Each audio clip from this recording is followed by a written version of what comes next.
à propos du théâtre la photocopie que nous avons déjà étudiée sur le texte de William Shakespeare. Cette fois, nous allons travailler sur le texte de droite, qui est un texte intitulé Chatterton, dont l'auteur est Alfred de Vigny. Prenez le temps de lire par vous-même ce texte et je vais ensuite vous le lire moi-même. Scène première, le Quaker, Kitty Bell, Rachel. Kitty Bell, à sa fille qui montre un livre à son frère. « Il me semble que j'entends parler monsieur. Ne faites pas de bruit, enfant. » Au Quaker. « Ne pensez-vous pas qu'il arrive quelque chose ?»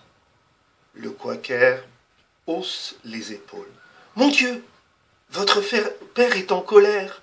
Certainement, il est fort en colère. Je l'entends bien au son de sa voix.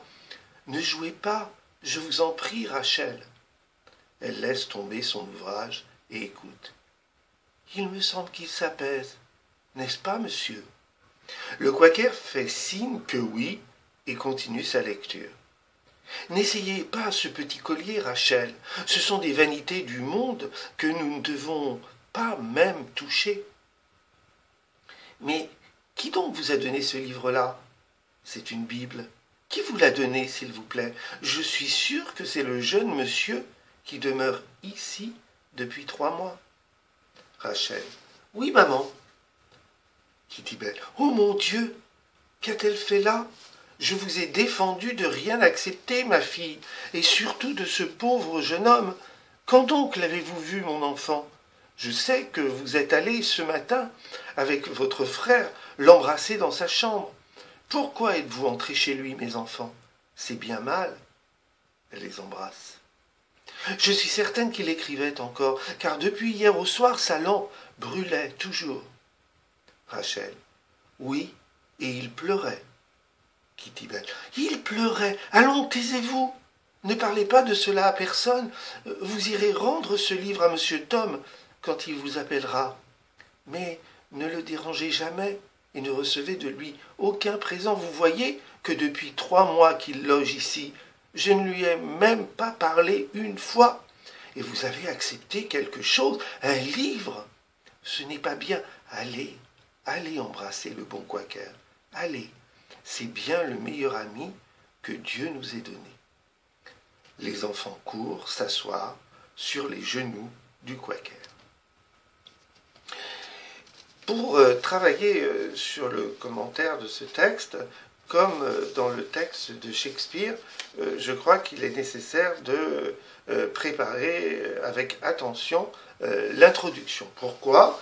Parce qu'encore une fois, je ne vous ai pas donné de présentation, ce qui peut se passer au baccalauréat. Comment faire dans ce cas-là pour présenter l'auteur et son œuvre lorsque on ne connaît pas cet auteur et qu'on n'a pas de présentation au texte que l'on va étudier. Premier réflexe, évidemment, c'est d'aller voir du côté du paratexte.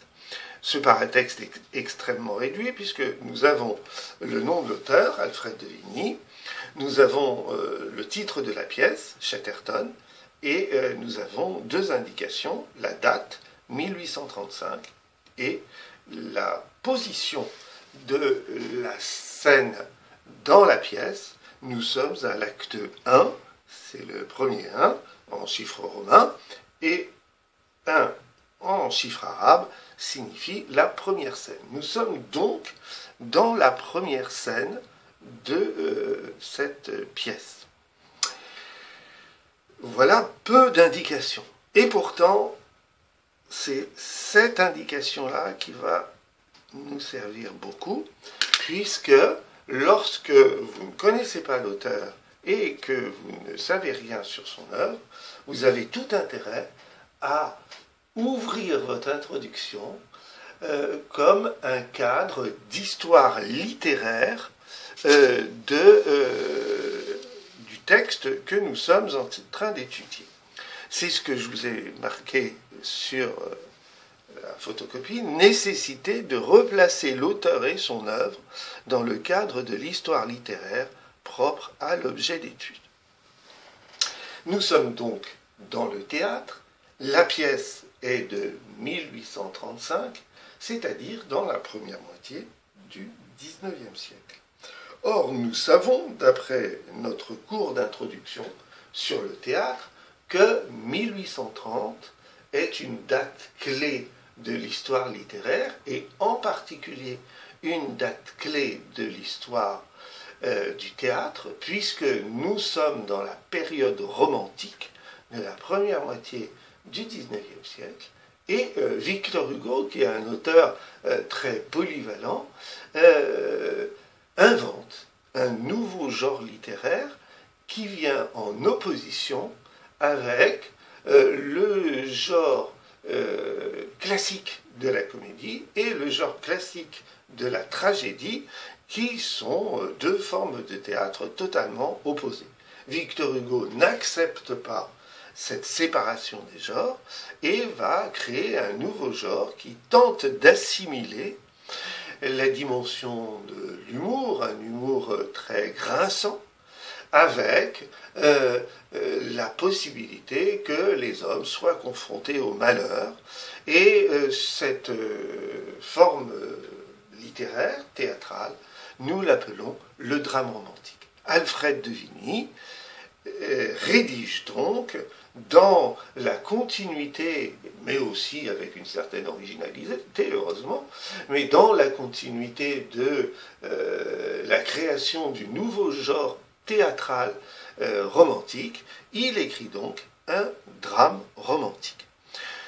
Donc, une fois que vous avez bien repéré ces notions, vous essayez de les ordonner.